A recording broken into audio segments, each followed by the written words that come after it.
So welcome everybody. This is what we call Sunday with Mundy.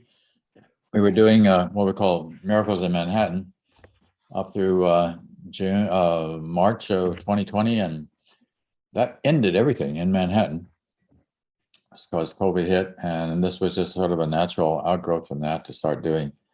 You all know I've been a Sunday minister for an awfully long time, and this is so much nicer in a lot of ways because it's not in the community where you got it because it's the only option is what's down on the corner. It's where people that are of like mind can get together and share together. And where our central focus, of course, as you know, is A Course in Miracles Plus. And by plus, I just mean a lot of the things that are like the Course that we can also look at. I like to see where the kind of cross fertilizations occur and the confirmations occur. Well, this is what it says there. Well, it says this over here. Well, this is saying the same thing. It must be true. All right.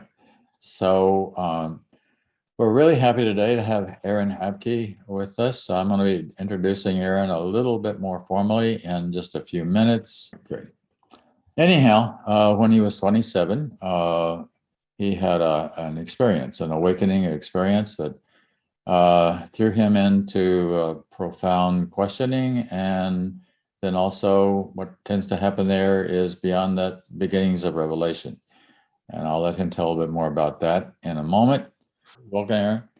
It's been really good meeting Aaron, and not just meeting him, but having a little chat with him personally, but also just being amazed at the production of this stuff that Aaron's coming up with online. Were you doing like one or two a week? It seems to me. Does that sound about right? Or yeah, I mean one like production video that I actually film, but I'll post some podcast clips and stuff throughout the week. Yeah. So Aaron's been into A Course in Miracles, which most of you here are involved in. Plus, and that's so one of the things I want to talk to Aaron about today is the other channel material that he's looked at, and in particular, there's one that's standing out for him that I've looked at a little bit, not got into very much myself, but I know that Bud has some, and that's called the Law of One. And why don't you just go ahead and start introducing yourself a little bit to anybody who doesn't know about your background, Aaron, and then let's go into talking about the Law of One and the Course in Miracles together and why you think these are overlapping and complementary. Go start with that. Sure, yeah.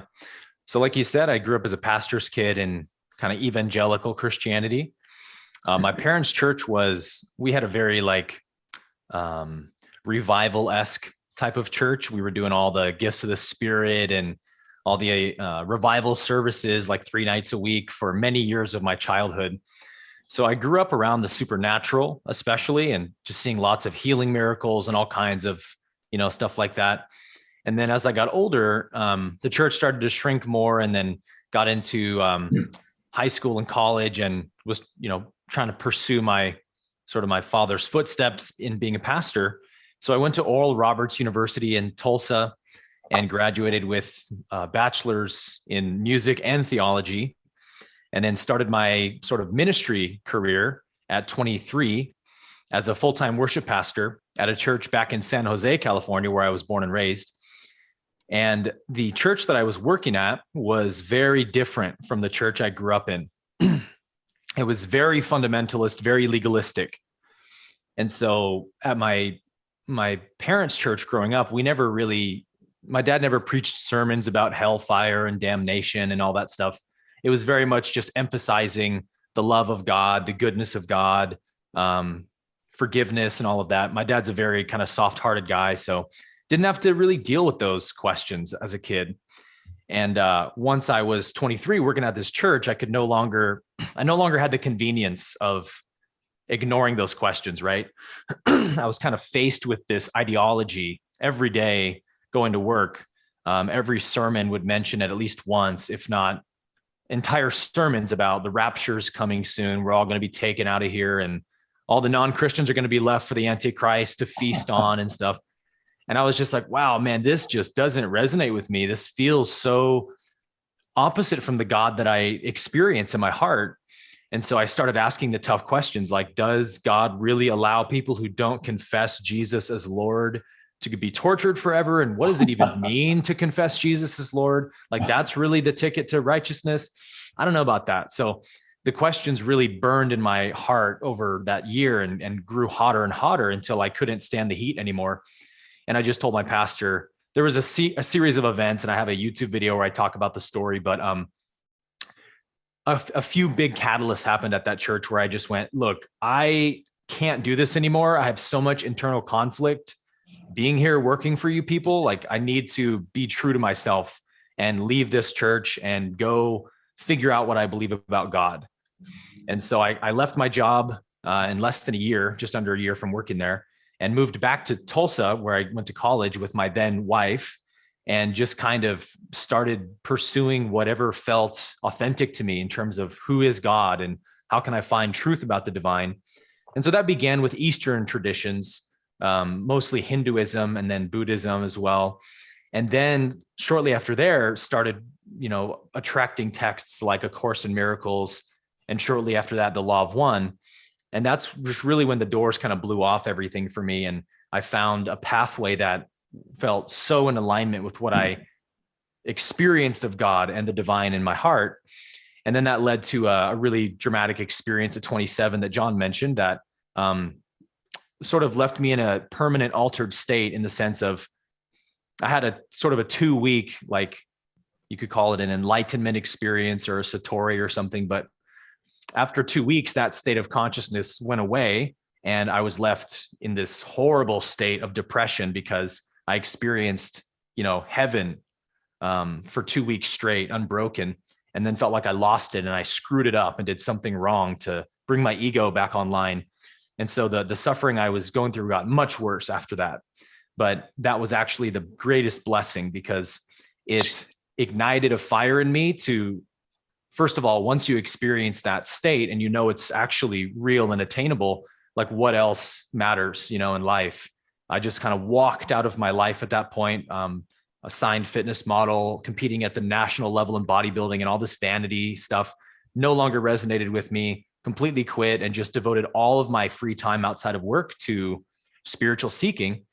And then that's what eventually led to, making YouTube videos and teaching. And that's what kind of brought me to where I am now. Great. So now tell us about the Law of One. How'd you come across that? You seem to be into that just about as deeply as you are the Course in Miracles, or it's not like there's a competition thing going on, but why do you find them complementary? Man, they're just such perfect dance partners, because if you're familiar with the two texts, and I'll give you a kind of a synopsis of the Law of One, but I could summarize them by saying, we all know ACIM here. We could say that the Law of One sort of lays out the blueprint or the map of this territory we're all in, called the universe, creation. And it says, here's what the universe is, metaphysically speaking or scientifically speaking. It is the one infinite creator knowing itself. And it gives lots of amazing metaphysical descriptions of spiritual evolution and reincarnation and things like that. But the Course is more like the tour guide who takes you by the hand and actually walks you through the territory and says, this is how to not only play the game well, but this is how to win the game. So the Law of One sort of says, here's the game you're playing. And the Course says, let me teach you how to win the game. I've always thought that's the most important part of the Course, is that it really is a way for us to understand all this work that we've got to do on ourselves, really, in order to get the house cleaned up, so that we can start expanding our consciousness out where it really needs to go, rather than being caught up in the dream, the soap opera, the story, the world itself. You look at the world right now with all the stuff that's going on television, with politics and internationally as well. And it's insane, as the Course says, this is an insane world. But it helps us to bring that all together. So now you're saying that the Law of One is all got the blueprint behind it. So we're looking at the blueprint behind the dynamics that each one of us have to go through. Mm-hmm.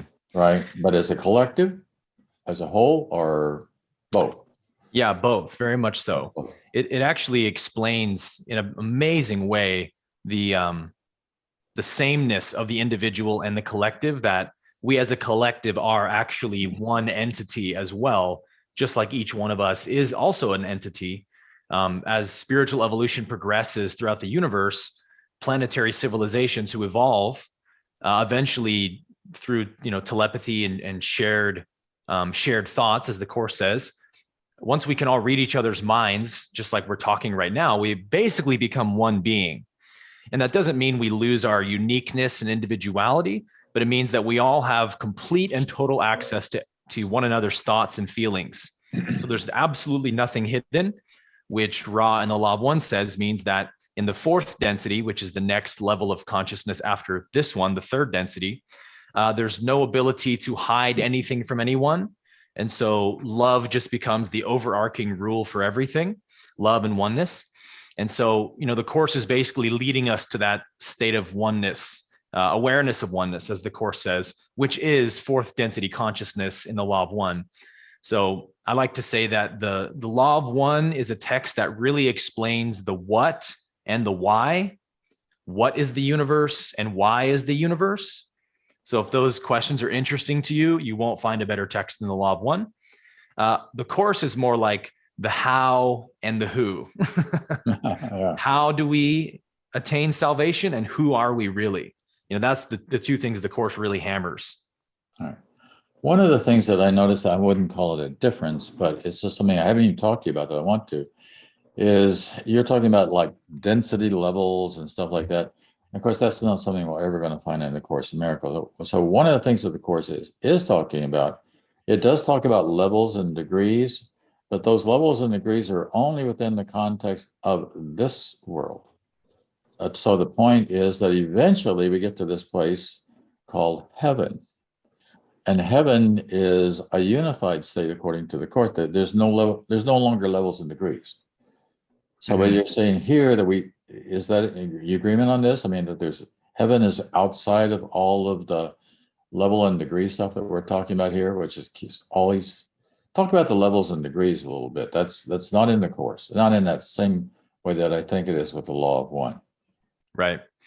Yeah, because they're very much kind of speaking to different things in a sense.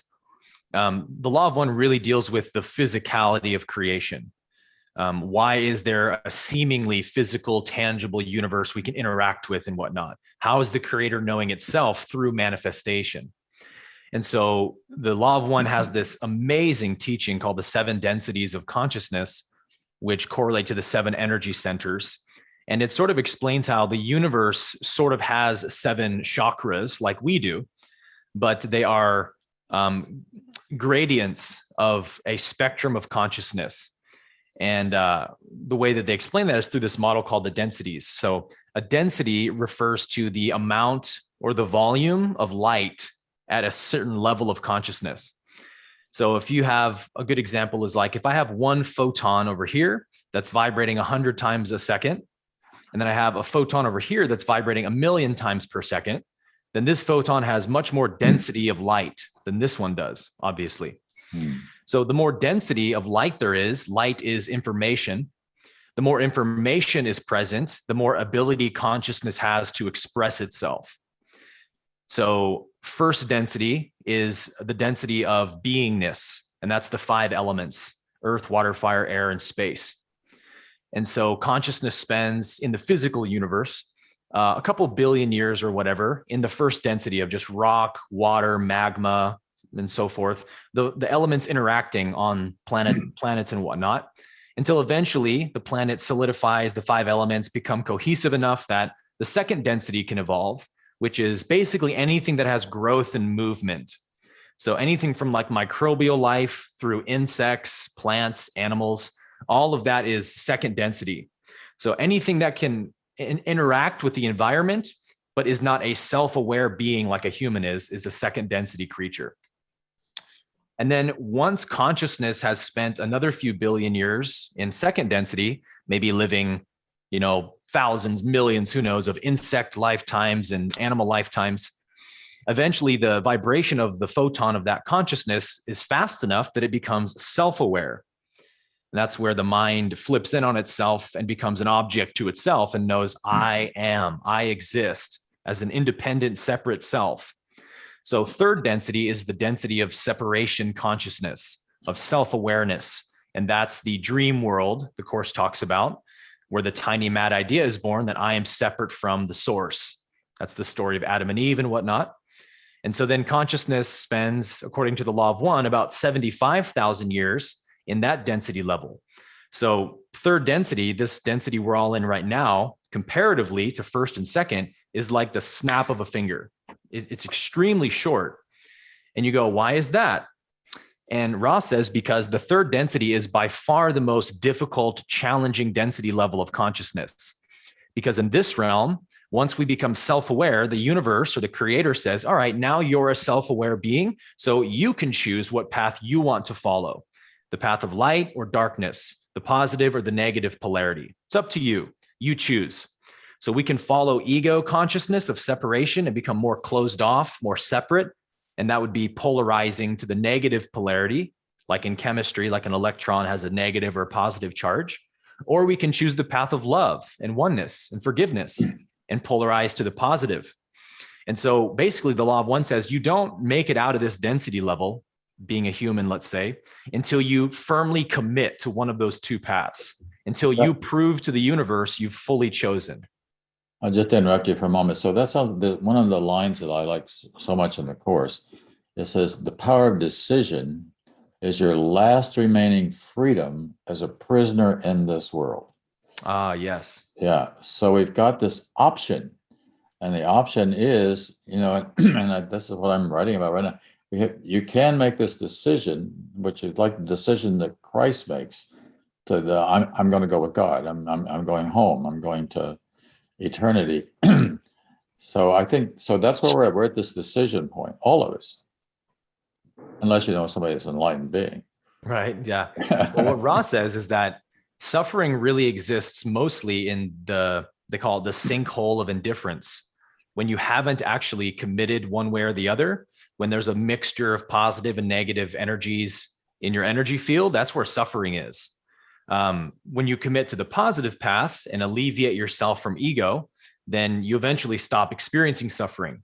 But likewise, for the negative path, a being who chooses the path of separation eventually stops suffering as well, because they become so cut off from the universe that they lose any ability to feel anything for creation. It's only I exist, everything else is my dream to be conquered and dominated. That's sort of the negative path that seeks power over others. And so Ra calls the negative path the path of that which is not, which is very similar to how the Course describes it. It's like you just have these two choices, love or fear. And if you choose fear, you're really just choosing an illusion, because only love is real. But God in its omnipotence will let you choose an illusion if you want to choose an illusion. That's why the universe exists. That's why duality exists, because the creator is trying to know itself, and it cannot know itself without contrast. It has to experience the opposite of its essential nature to then have an understanding of what it really is. So for that reason, Ross says, the creator doesn't blink at the light or the darkness. It doesn't say darkness is bad and light is good. It says, you're all allowing me to know myself. So the creator doesn't judge somebody who wants to choose the negative path, but ultimately that path has to be given up at a certain point because it's based in illusion and unreality. Wow. So it seems like right now we are experiencing, without talking about names and people or anything like that, this kind of divisionary point of power or going for love and finding an easy way home. Right. Yes. Okay, so I guess you want to take us to the fourth density, or? I would love to take you to the fourth density. Oh, please do. Yeah. So Ross says the fourth density, again, they call it graduation, where a soul completes their lifetime. And it's a pretty amazing description. Ross says that the way the creator can tell or decides what soul is eligible for the next density level of consciousness is based on the readout of the crown chakra, or the violet ray. Apparently our crown chakra is sort of like a thermometer for our entire energy centers. And based on the amount of light we're emitting, the creator knows, okay, this being has polarized enough to the positive path that it can now become a positively polarized fourth density being. And the fourth density is the density level of love and oneness.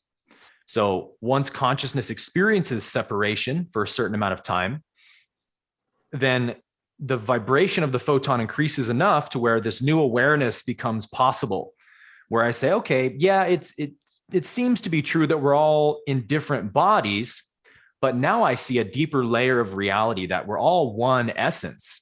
We're all one energy, one creation, experiencing and knowing itself. And so that awareness becomes predominant over separation. That separation is just a play, just a leela, it's just a dream, you know? What's real is the one infinite creator, and that's all that there is. And so from that basis of perception or vision, really, we can't not love everyone equally as ourselves. And so Ra says the fourth density is a kind of heaven compared to the third, because there is no suffering there. And that's the world that the Course is leading us to, is fourth density consciousness, where we completely eliminate any belief in separation in our mind so that we experience the actual oneness that is always around us. The kingdom of heaven is the awareness of perfect oneness and the knowledge that there is nothing else. That's exactly the way Ra describes the fourth density in the Law of One. So really what we're talking about is enlightenment, obviously. And we think about enlightenment as a kind of rare phenomenon that happens to some special anointed ones or whatever. And it's actually just the next level of human consciousness. It's just what appears after the belief in separation is eradicated. And so eventually all of humanity will become enlightened as a civilization. How long that may take, many hundreds of years probably, but consciousness is evolving. And everything we're experiencing on our planet is the symptom of those two polarities separating, because this planet has to become a positively polarized planet, meaning collectively we have to choose that love is the way we want to follow, not fear and not separation. And for that to happen, we have to extinguish separation on this planet. And we're experiencing, I think, the kind of birthing pains of that process right now. Before we go on to like another density, let's stay in the fourth. It's a great one. I realize it sounds like it, but one of the big questions I think that comes up here that we see produced in the Course has to do with time and space and materiality and non-materiality, abstract versus concrete. And the Course is saying, that God is abstract. It's not something that we don't put this into physical. We're beginning to talk about something that doesn't have form.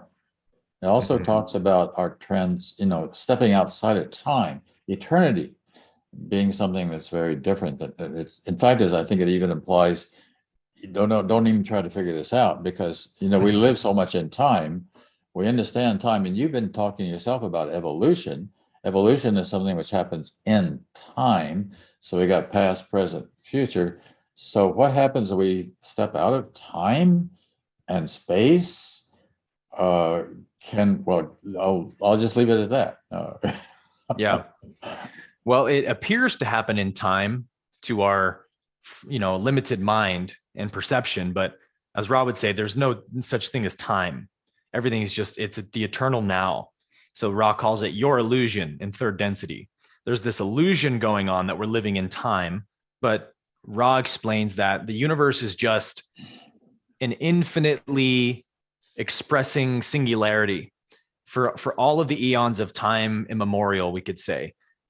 The Big Bang has expanded and contracted. A universe is born, trillions of years of experience go by, and it collapses like it never happened. And then the next universe is born and it collapses like it never happened.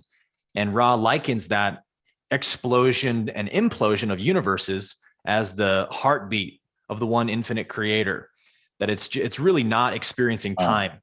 But from within that explosion, it seems like there's time, because there was a beginning point and an end point to the universe. But ultimately, we have to know that we are that which is beyond physical universe. The physical universe is just a medium that the source is using to experience itself. So the beauty of creation and the mystery comes alive when you make both equally true. When you stop saying duality is bad, evil, mistake, ignore it. Non-duality is the good one. Love that one. Well, that's still duality, right? Duality is also an expression of the creator, just like non-duality. They both have a purpose Duality isn't like an accident. Like the creator's like, oops, just made duality. No, it's all happening on purpose for this learning, as the Course says. The learning is the joy. And so we can be in the world and not of it, knowing that, yes, there seems to be a real world I'm interacting with. I seem to be a body in a dream world, but it's just for one purpose, which is the demonstration and experience of love, which is what God is. And beyond that, it has no meaning. And that's a really great place to live. So a lot of what you were beginning to talk about there sounds like the Course talking about like this life is a story, a drama, a soap opera, a dream. It's very much a dream. Right. And I think one of the things that I talk to students of the Course about is becoming aware of the dream, because as you become aware of the dream, then you begin to become aware of the fact, well, it is a dream. Yeah. So if it's a dream, then there must be something which transcends the dream. That's the awakening part of this whole thing. So we're headed there, but you got to become really aware. You got to have lucid dreaming, so to speak. Yes. All right. And at that point, you can begin to not take this whole thing so seriously. I mean, the external parts of the world or within our own soap operas, then to step outside of it. But now you're saying there's something beyond this too. Am I reading this right? Yeah, of course. I mean, Okay. that's very much the Course's, explanation of what we're all doing here. Right. Why is there a dream? Should someone tell God that God keeps dreaming on accident? And hey, don't you know you're the absolute? Stop making these dreams, God. Yeah, right. Like, who am I, right, to say That's that? a very good question. Or should we say, oh, obviously nothing God does is on accident. So Right. this dream isn't an accident. It has a purpose. What is the purpose? And the Course would say knowledge, vision, Right. experience of the Christ. That's the purpose. How Right. else can a formless infinite being experience its essence without creating some kind of form to play around with, right? So when you see it that way, everything is lovable. So do we continue to play with form? Or is there some transcendence of form where it's just totally formless, abstract love? I don't know how else to put that. Yeah. Well, so the way the densities continue is really interesting. Right. Knowing that they correlate to the chakras can help you understand what each density of consciousness represents. The heart chakra obviously represents love, and the throat chakra represents wisdom or self-knowledge. And so the fifth density, they call the density of light. And so it's also called the wisdom density. And so that's where beings, Ra explains that in the fourth density, beings travel through the universe to be of service to others. Service to others is the way they describe the positive polarity, and service to self is the way they describe the negative polarity. And they make this important caveat that all service is ultimately service to self because there's only one self. So when I'm serving others, it's ultimately myself that is gaining from that service. As the Course says, giving is proof of having, giving is gaining. Right. But the difference is that the positive polarity says, if there's only one creator, then everything is equally that creator. So I should love everything as if it's me and not be exclusive, right?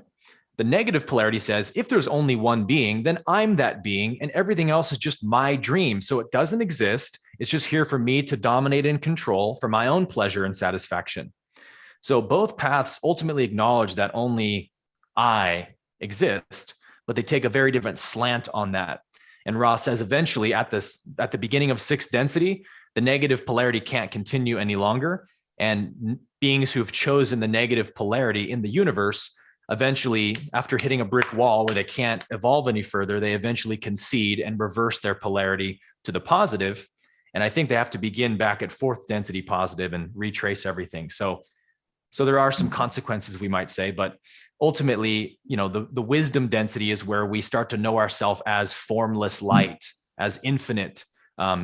Psychic abilities are evolved deeply at that level: teleportation, bilocation, telepathy, all the kind of cities we know of. That's where fifth density beings really practice on cultivating that and becoming formless. And apparently fifth density beings are pure light bodies, pure electromagnetic energy. They don't have a actual solid form. They can make the appearance of a form, sort of like angels. We know of angels doing this, moving from an orb of light to the appearance of an angelic being, beaming with light and glory. But that's not their actual form. It's just the form they're choosing to appear to you as. That's a fifth density being. So all the stories we hear about in the Bible and whatnot of angels of light appearing, those are actually probably fifth density beings from elsewhere who are here on earth to be of service and whatnot. So it really gives some cool answers to a lot of the Christian mythology that we grew up with, halos and things like that being the crown chakra opening. So I really enjoy the Law of One for the way it gives solid metaphysical answers to religious kind of mythology like that. All right. Well, before we come to our break, you want to go ahead and push us into another density, and so that it's an interesting use of the word density. That density implies something dense, but Density of light. Density of light, right? So that'd be different. Think of it like a vibration. If a vibration is really slow, it's really heavy. There's not a lot of information there. But if a vibration is faster and picks up, and now it can have a different spectrum of vibration, a lot more data and information is present there, which means, again, more ability for consciousness to express itself. So like your dog or your cat is a second density being. There's a clear difference, right, in the ability that your dog or cat has to express consciousness compared to you. Why? What is that? Why can't it be like a human? Well, Ra would say, because it's a second density being. It doesn't have the level of vibration capable of being self-aware and having, an identity and having a job and a role and all this stuff people do. It just doesn't have the information present for that yet. So it's something earlier than the brain, right? It's something that pre-exists before the mind even exists, which is consciousness. This is sort of the science of consciousness, is these gradients of density. So moving to the sixth density, once, I think 50 million years or something like that is the average duration of fifth density. That's all. It's a long time. I think fourth is 30 million, fifth is about 50 million, sixth density is about 75 million. But the experience of time is way different at those density levels. So who knows, exactly how it feels. Yeah. But so sixth density is, they call it the Law of One density, or the density of unity. And so that is where the soul must achieve a perfect vibratory balance between love and wisdom, the feminine and the masculine. So at the sixth density level, something really amazing happens. Near the second half of sixth density, the soul has gained all of the polarity it can gain, all the evolution it can gain in space-time, incarnating. As many lifetimes as it's had, it can't progress any further. It's squeezed all the juice out of that fruit, let's say. So how does it keep evolving to seventh density? The Law of One says the soul at that point turns back in time. So it stays in the astral realm now. It doesn't incarnate anymore, but it turns back in time now, and it serves as a guide to all of its previous lifetimes and sort of helping to give experiences and catalysts for its own learning through every, God knows how many lifetimes it's lived. And that's what they call the higher self, or the oversoul. The higher self is literally a future version of you that has completed all of its lifetimes in space-time and is now remaining as, you might call it, an archangel or something like that, but it's staying in the astral realm now and helping to guide every lifetime it's had, because there's no time. Every lifetime you've lived is pre-existing simultaneously. And so once it has guided all of its previous lifetimes, who knows how long that takes, then it evolves to the seventh density, which correlates to the crown chakra. And that is what they call the gateway density, where Ra doesn't actually know much about seventh density, because they're a sixth density social memory complex.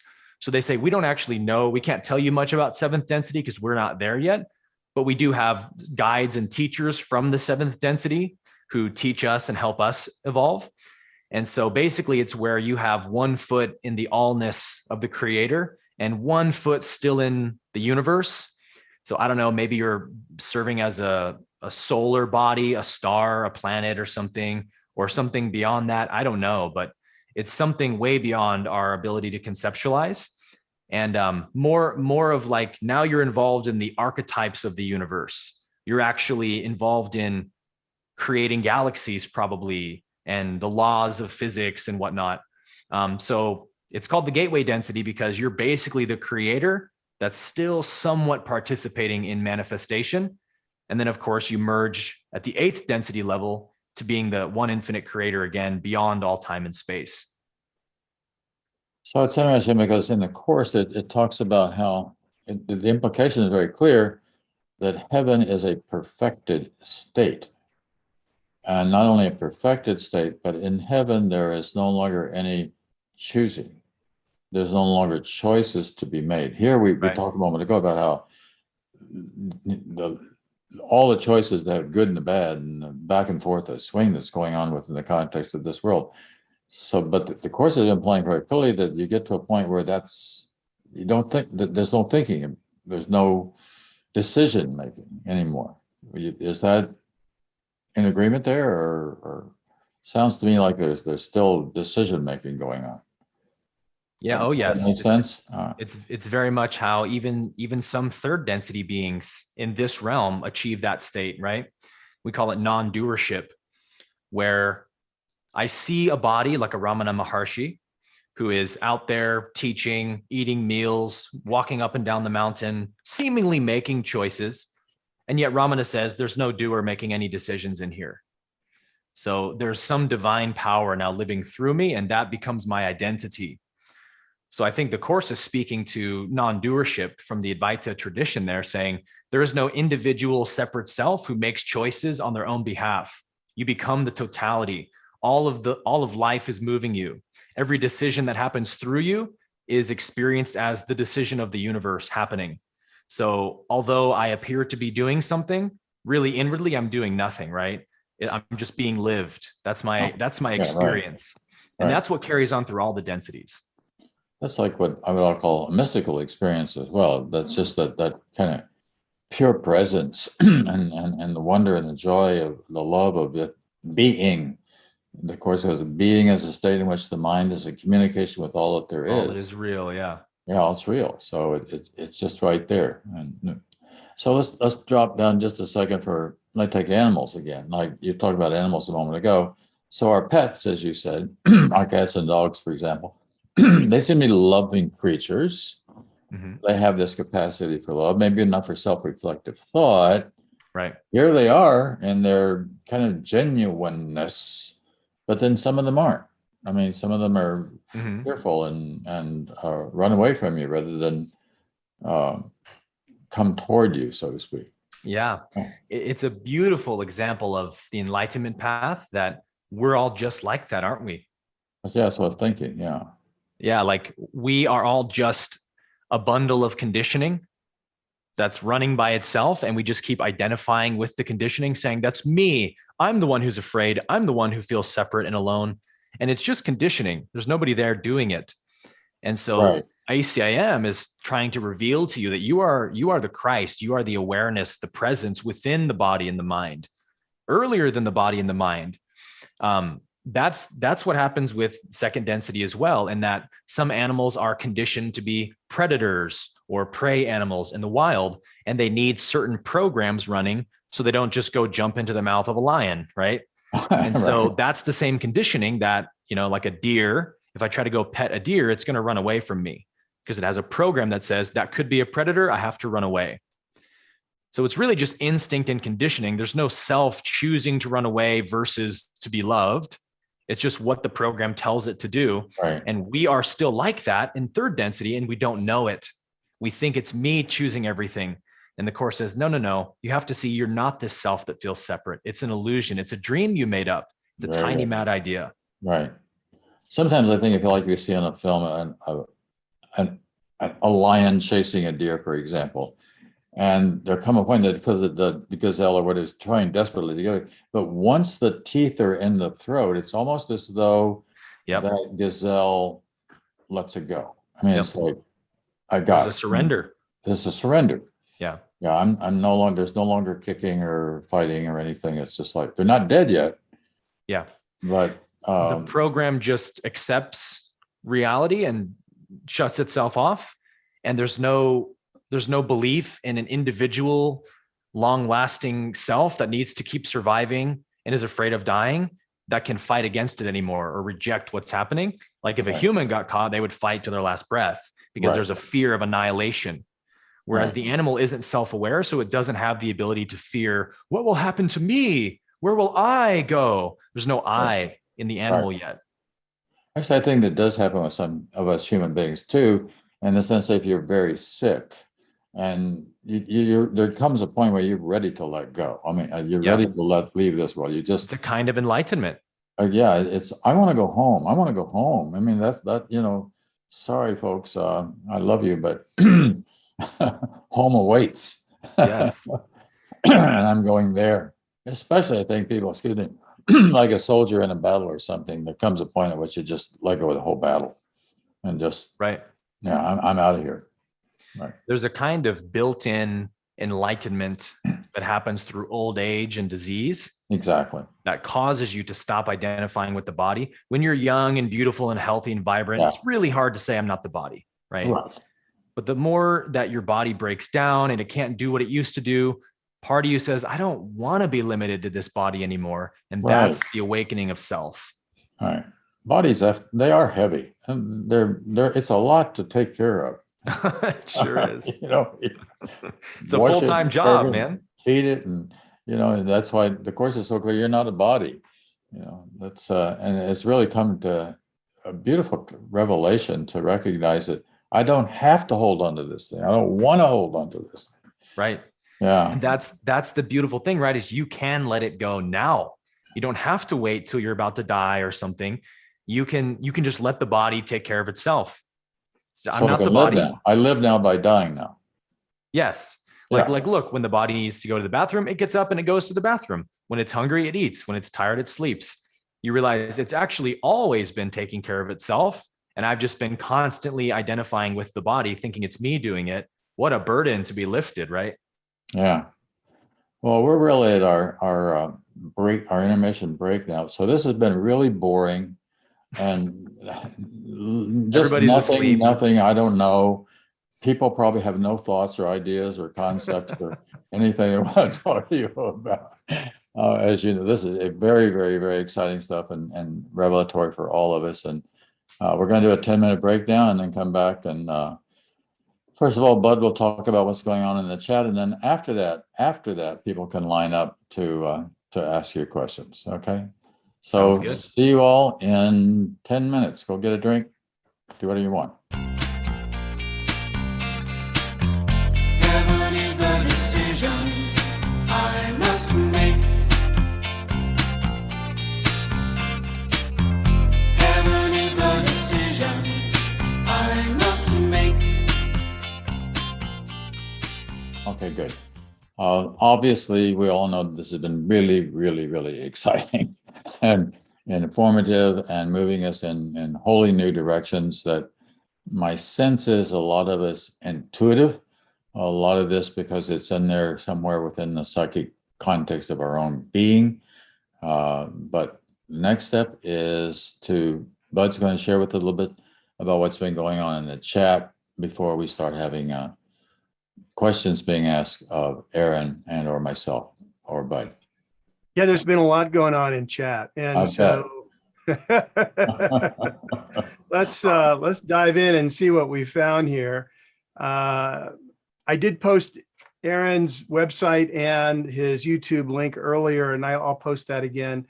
So here is a question from Carol and Doug, and it's really interesting because it really talks about this much larger question. And that is, does the creator really need to know itself? So we speak about the source knowing itself, learning about itself. What is it that the creator doesn't know that it needs to know itself? Good question. Aaron? Here comes a paradox. Oh, yeah, I guess. Strap in your seatbelts. All right. These questions are really fun because they're not answerable, but we can do our best, right? So the way I look at this is that the creator doesn't need to know itself. That's kind of a human way of trying to analyze the problem, which is understandable. But it's more accurate to say the creator is knowingness itself. Mhm. So there was never a time where the creator was like, man, I'm so lonely. I don't know anything about myself. How can I solve this problem on my hands? All right. I'll birth the universe, right? That never happened. The creator's always been knowing itself and always will be knowing itself. And so from a timeless perspective, it has never not known itself. Does that make sense? Sure. Because it's always been doing it and always will. So every aspect of infinity, if we can say that, has always known itself because creation's timeless. So it's just more accurate to say the creator is knowingness itself. As it is beingness, it is also consciousness. So it is existing and it is knowing itself simultaneously forever. So there's no lack in the creator, like it's trying to know itself because it once didn't and it felt lacking and had to make a universe. But it's not something our finite mind can really capture. So we just have to go, hey, obviously it's happening. So it's a expression of perfection going on, right? Everything creator does is perfect. So that'd be like saying love always has been and always will be. It's an unending love.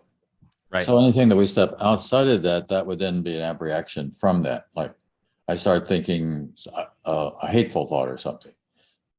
Then I'm slipped into insanity, and that's what I got to get out of. Right. All right. You know, the one of the best analogies is like casting a shadow. If the sun is shining and the sun wants to know, what does my warmth feel like?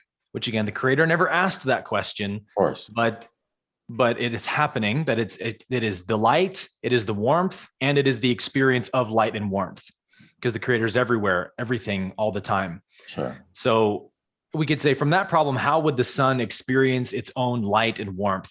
It would have to travel away from itself, seemingly in an illusionary way, because it can't be separate from itself.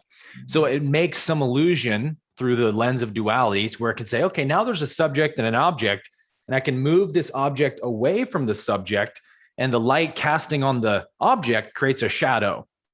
The farther it gets, the longer the shadow is, right? And so that's the dream world, the illusion. And the Course says, hey, it doesn't really exist. Just like a shadow doesn't really exist. It's an aberration of an object that is blocking the flow of light from seeing it or obstructing the flow of light. So what obstructs the flow of the light of the creator? Our ignorance of the creator. So the Course says there's only love, and we could say the ignorance of love, but even that's not really a thing because it has no independent existence. Just like a shadow doesn't have independent existence, it needs an object to cast a shadow. Right. We could say ignorance is the shadow that love casts when it is obstructed. Sure. One of the basic qualities of a mystical experience is that there is no subject object. Yeah. It just is. It's loving itself, so to speak, but there can't be a separation. Separation is impossible. Separation is a dream. Separation is a thought. It's not a reality. Yes. Right.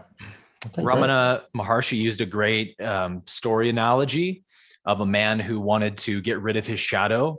So he digs a big pit. Have you heard this one? Go on. He digs a big pit and then he stands at the edge of the pit. So his shadow is cast down at the bottom of the pit. He's like, all right, I've trapped my shadow in this pit. Now I'm going to bury it. So he's throwing, dust and dirt on the shadow. And no matter how much he throws on it, the shadow's always there. Right. And so he can only learn that the shadow doesn't really exist. So it doesn't need to be gotten rid of.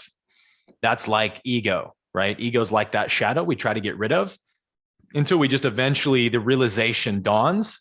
It never had existence. It's just a form of ignorance coming from me not knowing who I am. Right. When I know who I am, the shadow doesn't matter to me anymore.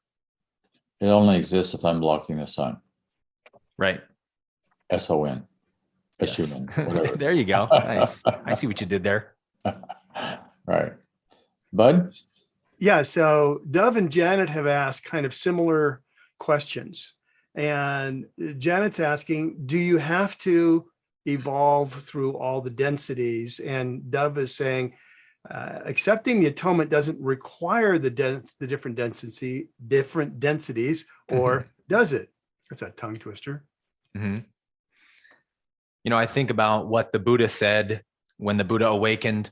One of the famous quotes was, when I awakened, the whole world awakened with me. Mm.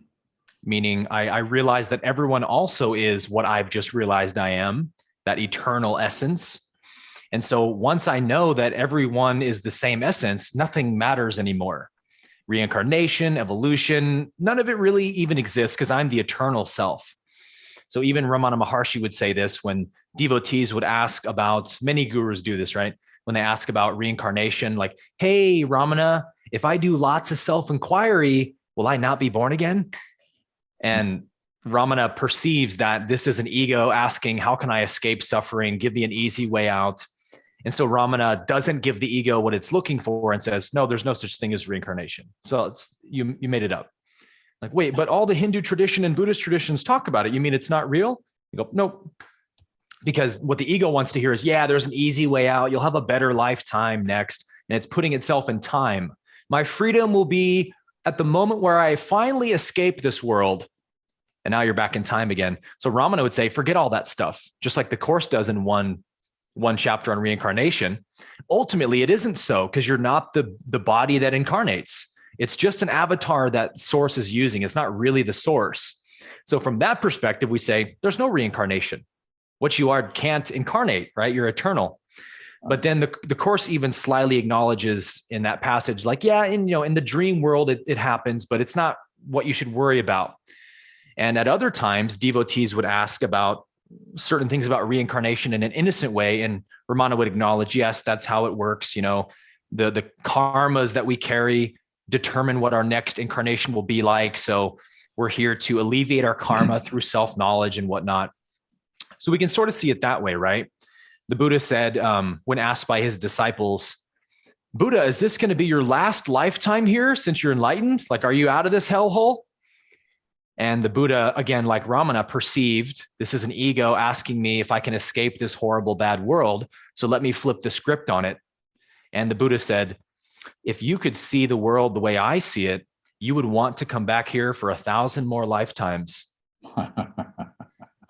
So that's kind of the way I see the reincarnation question, is that to an enlightened being, the reincarnative process doesn't matter anymore. Just like you dreaming every night doesn't matter to you. You don't stress out about what dream you're going to have every night. It's just part of the experience, right? Right. That's to me what all the incarnations through seventh density are like. There's only the now. There's only this moment and the eternal creator being experienced. That's the reality where we live. And, we need some kind of avatar to go through time and space with. So it may have incarnations, but that's not the point of what it's doing, right? The point is just self-knowledge, self-discovery, experiencing the creator. And that's where the attention is. So I think the reincarnation thing is something we only care and worry about in third density when we're suffering. It's either like, oh no, I have to come back, or please tell me the next life will be better. And the answer is now, right? Freedom now. Wonderful. Excellent. And one last question, and then we'll get to the people with all their hands raised. You've defined the 7 densities that we're aware of. Are they eternal? Is that the extent of the question? Yeah, that's pretty much it. Yes, as is everything, right? Yes. Anything the creator creates is eternal, right? Yeah, there's a few sessions where Dawn, the questioner, asks Ra about like, how long have these densities existed and whatnot. And one of the other cool teachings of the Law of One is that in the physical universe, the dream world, everything is an experiment the creator is running. Because just like in this density, the creator veils itself from its memory so that it can have a dream and believe that it's separate and all of that. If it doesn't veil itself, then it can't forget that it's one. So the whole universe, the creator chooses to undergo this experience of creation and experimenting. So Ra says every galaxy is an experiment. Every star is an experiment. Every planet is an experiment. Every person is an experiment. Meaning like the parameters are set and then the game is run. So a galaxy creates maybe the laws of physics that will happen in that galaxy and the types of the archetypes of like astrology and the zodiac that will exist or something like that. It makes these archetypal laws and then runs a galaxy. That galaxy then becomes whatever it is. And we know through science, right, when we look out at the other galaxies, they're all very unique. They all have very unique shapes and sizes and densities of light, just like every person's unique. So obviously an infinite creator needs an infinite variety of ways to express itself, right? And then within that galaxy, all the billions of stars are born, and each one's a different size. And some of them are 2 stars per solar system, all these different varieties. And those suns or stars are also what they call a logos. The galaxy is the first logos, a star is the second logos, planet would be the next logos, you are the following logos. And it's all just different extensions of creator in time and space, running these experiments of what will it be like if I have this kind of experience? And then the results are only known once they happen. And that's, of course, within the universe itself. Outside of time and space, it's all already known. But that's the paradox, right? Is that both knowing and unknowing are sort of happening simultaneously. Sounds in a way like you're talking about the Course calls God's plan for salvation. And there's God's plan, and then there's our plans, and our plans play into the big plan. And it all gets worked out because the bigger plan is that it will get worked out. But in the meantime, we're suffering because we don't understand the plan. Bingo. Yeah. Okay. Yeah. Obviously, God wants to have this journey of remembering, that we're all going through. This journey the Course walks us through. Right. The Creator wanted to have that experience because it finds it to be beautiful and satisfying and fulfilling. And it's only when we don't know that we're actually on a beautiful, guaranteed journey, right? Salvation is guaranteed for everyone. Yeah. It's just a matter of time, as the Course says. How long it takes you to accept the curriculum determines how long that journey is. But yes, you're not actually in a nightmare. You're in a happy dream, but you just haven't realized it yet.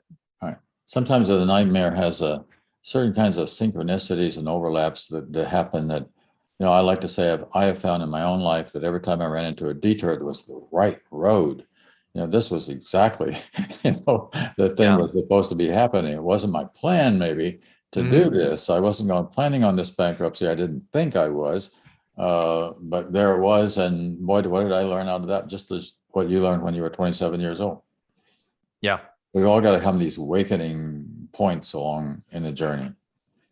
Yeah, because we would up to us, we'd never choose those kind of challenges. We'd make a very easy road, and the law of one explains this, and to an extent, the Course says this, that you really don't learn without challenge.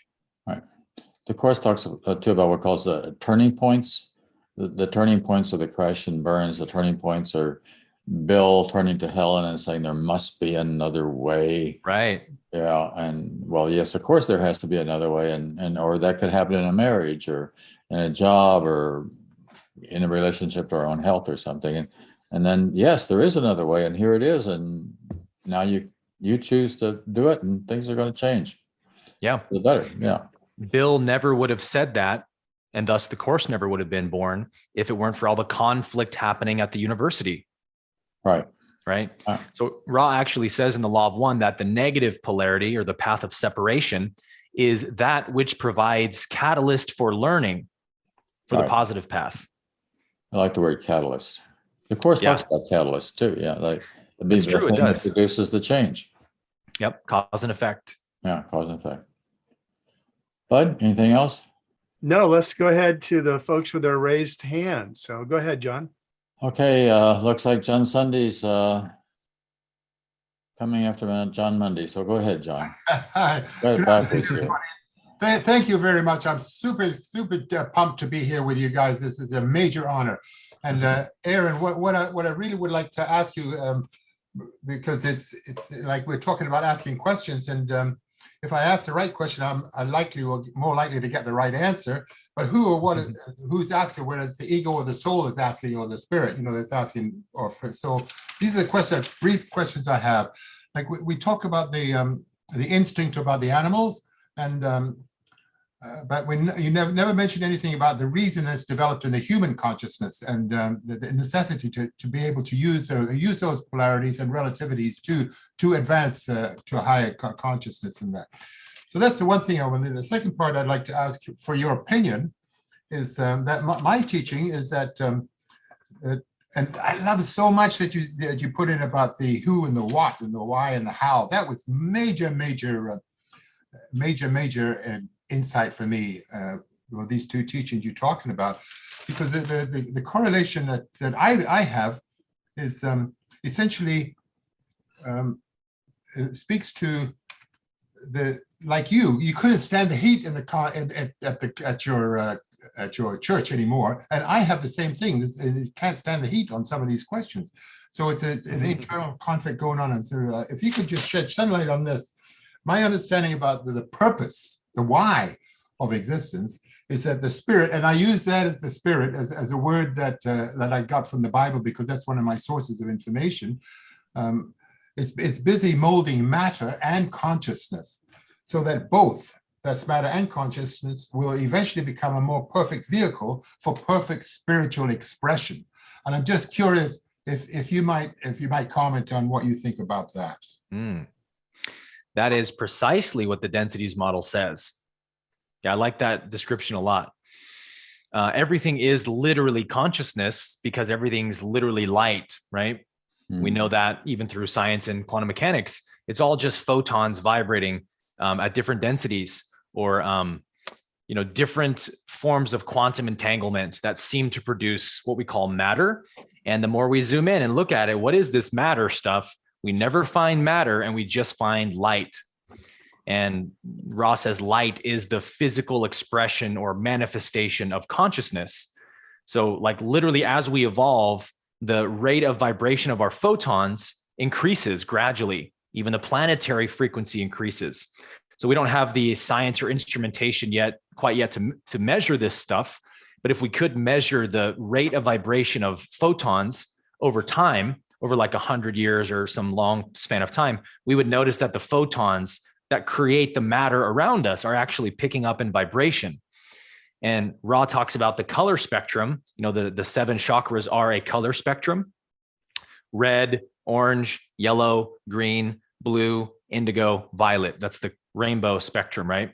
Well, that color spectrum is every color is a different density of light as the vibration picks up, right? So it's a gradient.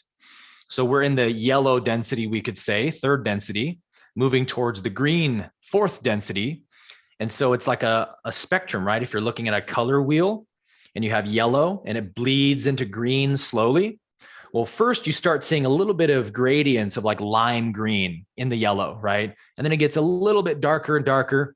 And then eventually it becomes what Ra calls true color green, which means you're fully in a 4th density vibration, true to that color spectrum.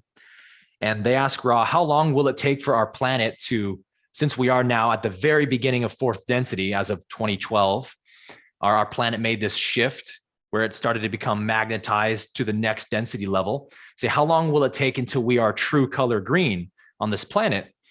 And Ra says, based upon the probabilities that we're scanning, it looks like somewhere between 100 at the best case scenario to 700 years. But the speed of evolution happens really fast once you start shifting.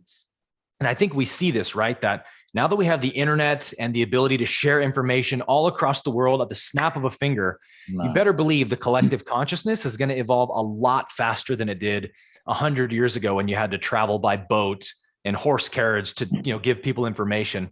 We're just in that age now where the speed of things, the rate of vibration is going way faster.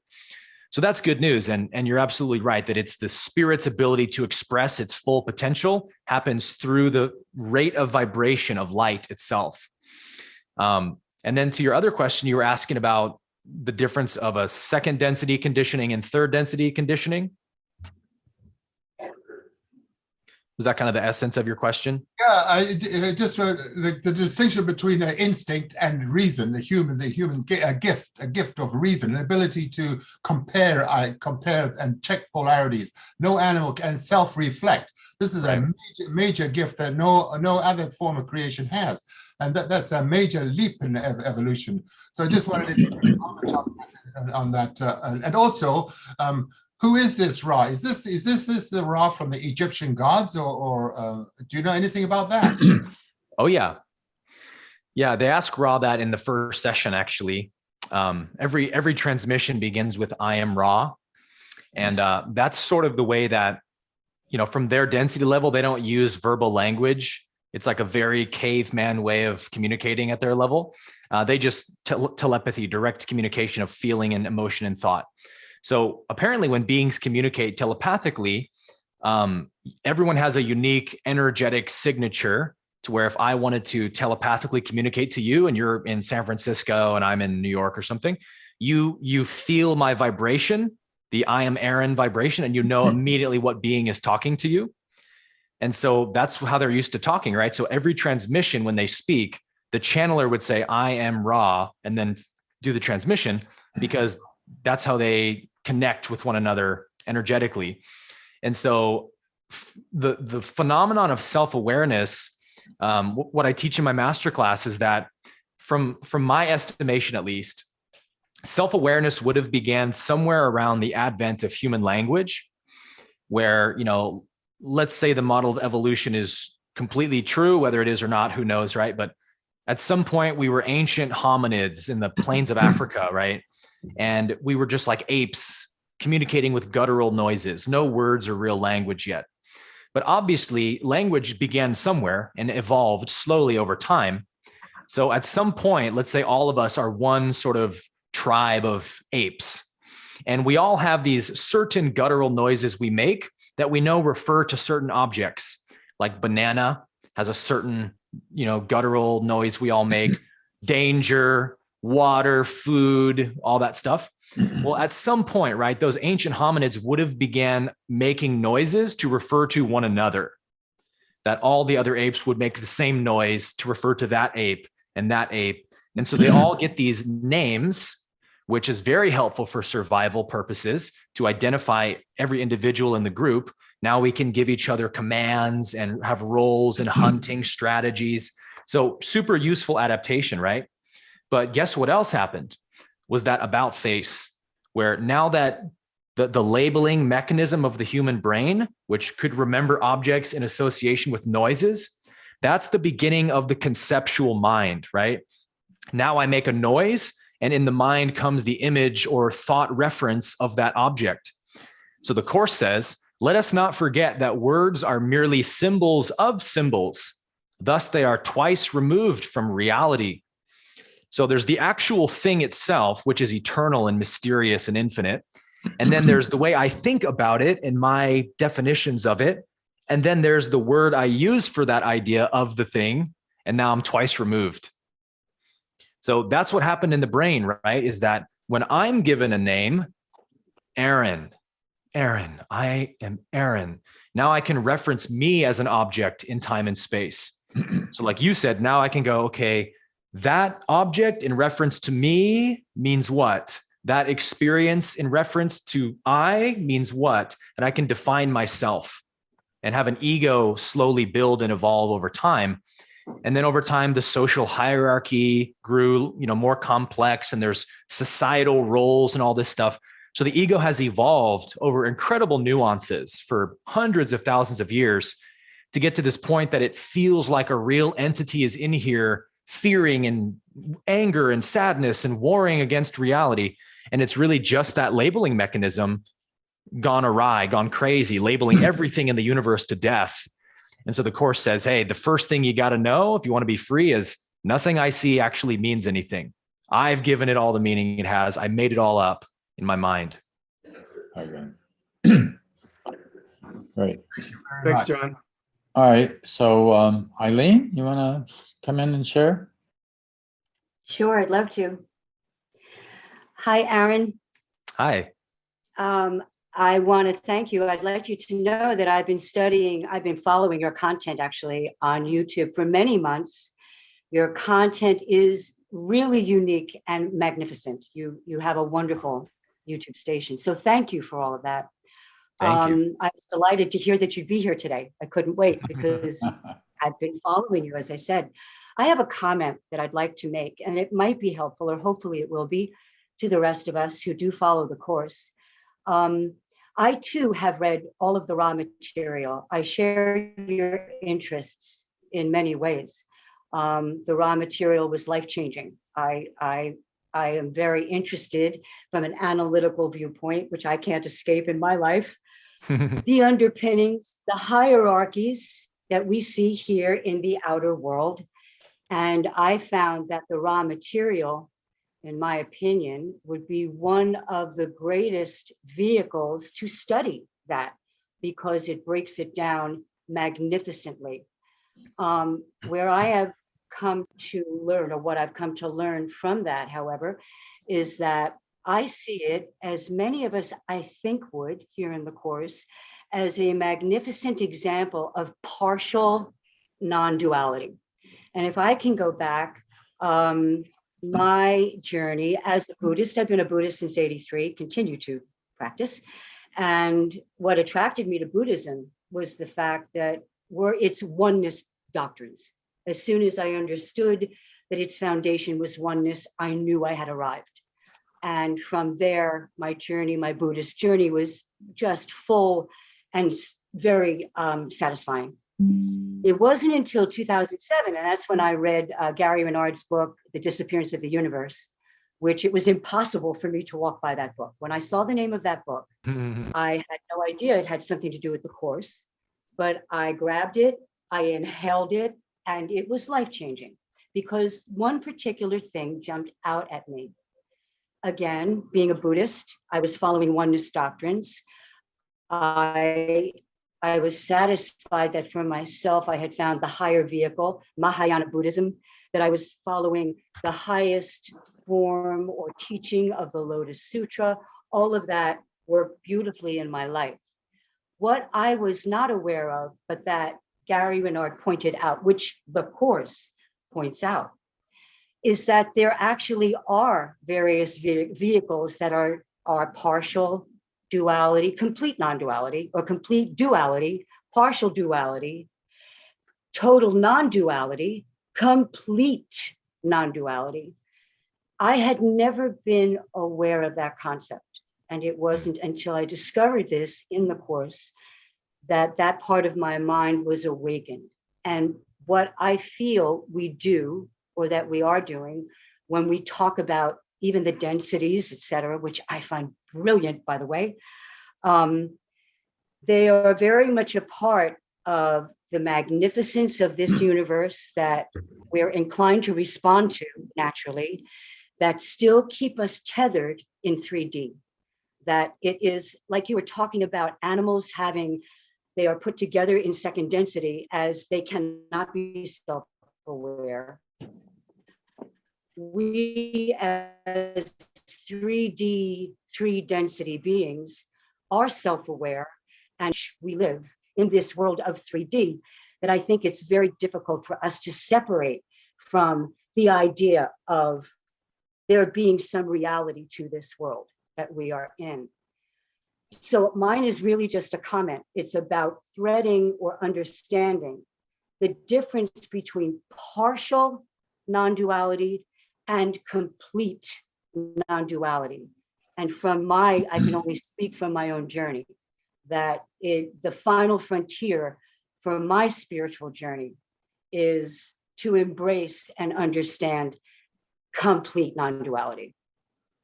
So that was my comment, and I simply wanted to share that on behalf of what I think several people in the course might also share. So thank you.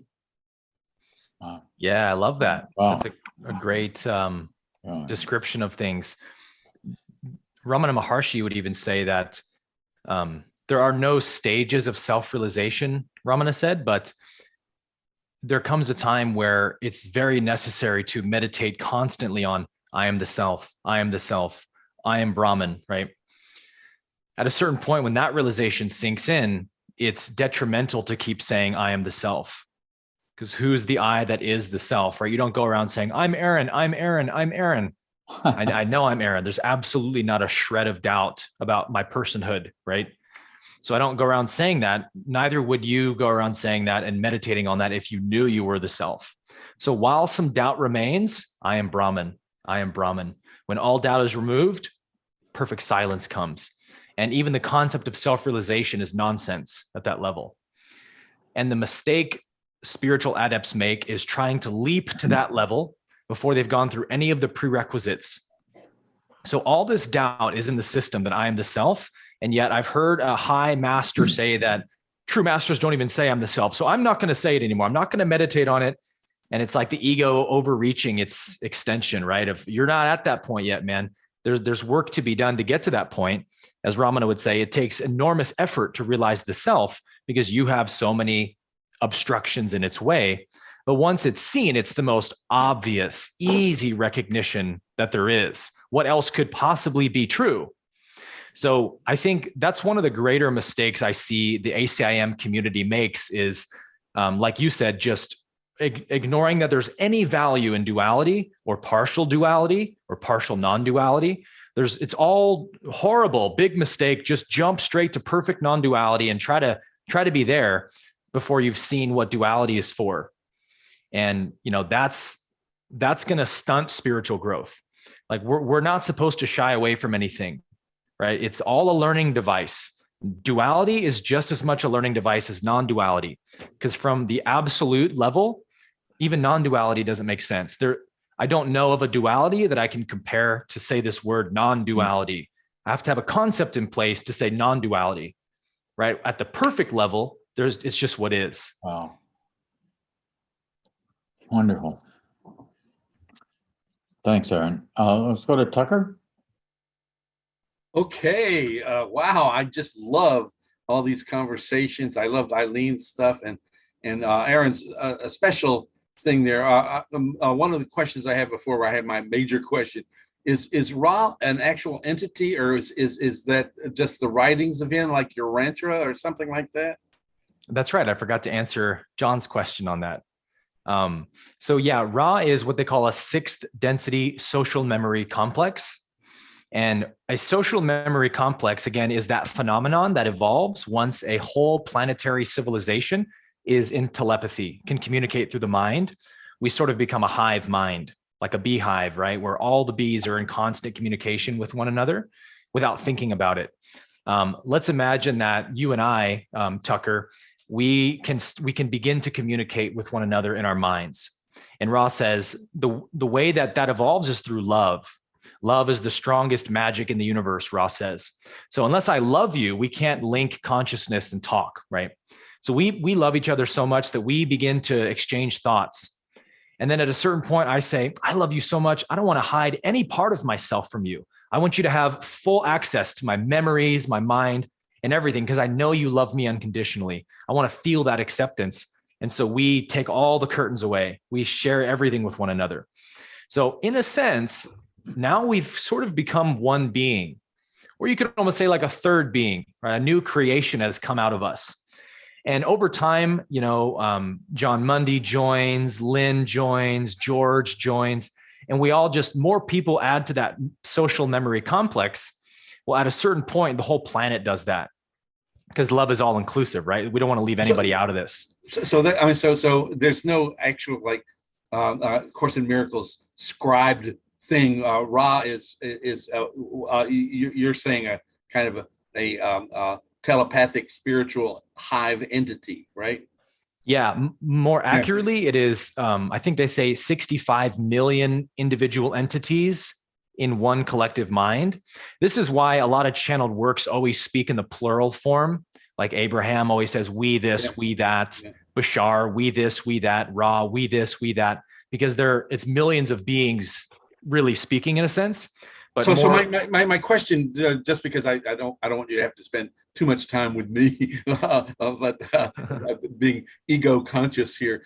I too, I'm a 76-year-old fart that John Mundy has assisted me on my journey very much. So I was in the Peace Corps in Nepal, and I visited Ramana Maharshi's ashram in '78. I visited Meher Baba's ashram, Sai Baba. Swami Satchidananda. I was an S trainer. And Ken Wexler and Urantia was right across the street from me in New York. And the thing that I'm getting now is, with all these wonderful conglomerations of all these different, I hesitate to call them disciplines, but those going on. that I found that through my psychedelic exercises in the 70s and 80s, it gave me an experience of oneness that now I can reflect back on, and the Stan Groff and people like that talk about it. And there's a huge movement now of plant things going on, Plant medicines. plant medicines that I think assist us all in this collaborative effort. You're saying that there's 65 million people in the raw hive, and I love that, and I so want the rest of my humanity to be able to be speeded up in the process. I know that I go back and forth each day from feeling like I'm on the third or fourth level, and then get cranked out by something, as John will know that I'm talking about. But so I'm just wondering whether you've had any experiences with plant medicines to further. I mean, because it seems like you have an incredible a knowledge of course stuff of one dimension, Ken Wexler stuff, all those things are, seem you have a great knowledge of it. I'm going to go to your YouTube things just because I as you can tell, I'm not very good at expressing what I'm talking about. But I'm just wondering if you, because We'll ask the teacher on. This is a folded piece of paper. I'm gonna have to check. Heather's on. So I'm just wondering whether your 27-year-old self had some kind of interference that caused you to have that spiritual awakening, and as of late, whether you've used any plant medicines. That's my question. Yeah, very much so. Plant medicines, I think, played a pretty pivotal role in that awakening. I don't think I did do psilocybin once or twice before that experience. What was interesting was that, it definitely opened my awareness to higher realms of consciousness I'd never grokked before. But after that experience of 2 weeks, the state quickly began to wear off, because I woke up 2 weeks to the day where the first kind of egoic thought kicked back on in my mind. And it said, like, I noticed it had been 2 weeks to the day where I'd been in this sublime state for that long. And I thought, whoa, it's been 2 full weeks. I wonder if I'm enlightened. I wonder if this is my permanent state of consciousness. And I didn't catch that was ego claiming it, right? And that's what allowed ego to, wiggle its way out of the broom closet I'd thrown it in somehow. And all the conditioning came back. And what I noticed was if I smoked cannabis, I would plummet me back into that state again. And I could experience the oneness and the perfection again. And then when the high would wear off, the ego would come back. So I was like smoking dope like crazy those few weeks after, like, no, please don't leave. And it was just slipping through my hands. So yeah, plant medicines are very powerful. They can definitely give you glimpses of the reality. But I love the way that Neem Karoli Baba put it when Ram Dass asked about, LSD and plant medicines. And he said, these medicines are very good in that they can bring you into the room with Christ, but you cannot stay. They'll eventually kick you out of the room. And so he said, better to become Christ. That's an even better quote, because the Ram Dass quote that I had was when he visited Meher Baba. Baba was still using a board, and he and Leary had a bottle of LSD that he just gobbled down, and Leary was saying that God had been found in a pill, and Meher Baba said, if God can be found in a pill, he's not worthy of being called God. But yeah, yours is better. I love that. Oh, okay. We go on to George. We're getting short on our time. Hi, can you hear me? Yeah. Yes. Hey, I want to go back to a quote that John said where he said, we're suffering because we do not understand the plan. And then Aaron, you said bingo. Can you expand on what it is we need to understand? I'm guessing that it's all been set up with perfection or as part of the perfection, and we just don't realize it. Yeah. But I'd like to hear what you have to say on that. Go for it, John. Oh, you want me to go for it? Well, I was asking Aaron. I'm sorry. Oh, yeah, no, Aaron, I'll maybe top off Aaron, but Good, Aaron, good. all right. I was going to say, I want to hear what John has to say about this. So the question is, what is it that we're trying to remember? The question is, what is it that we fail to understand that causes suffering? In other words, the initial quote was, we're suffering because we do not understand the plan. And then you said bingo. So I want to know what it is we need to understand. Yeah. All right.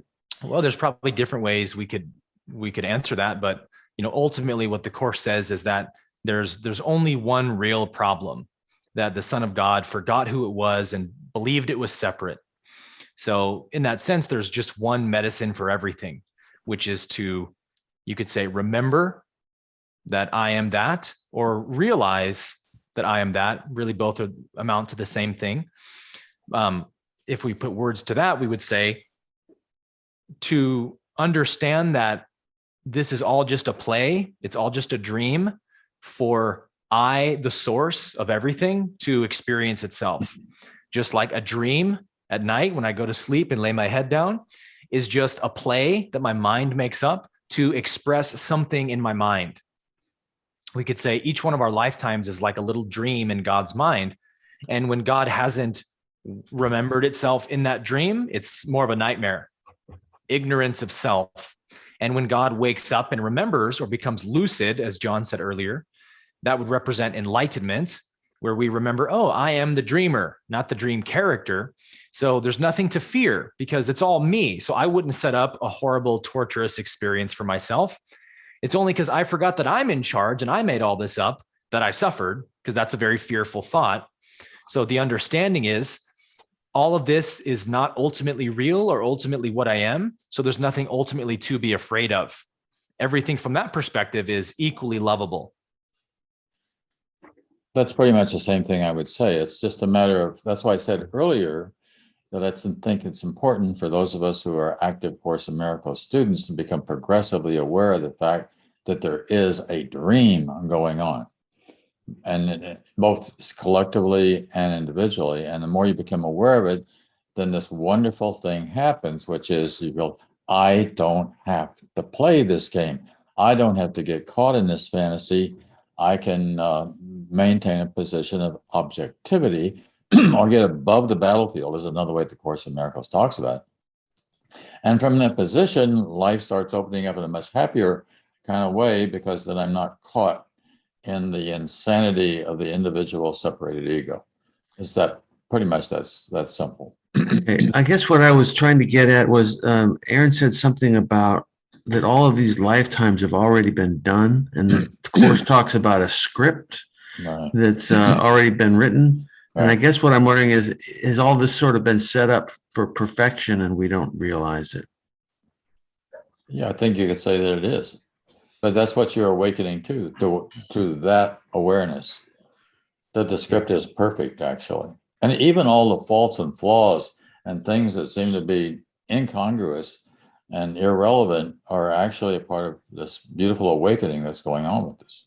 And that's very exciting. Yeah. Yeah. It's, if we take the analogy of a rose that grows, expresses its beauty, and then withers and dies.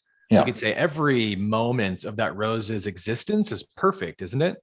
When it's blossoming and budding from the dirt, it's a perfect budding rose, When it's opened and blossomed, it's a perfect blossoming rose. When it's withering, it's a perfect withering rose.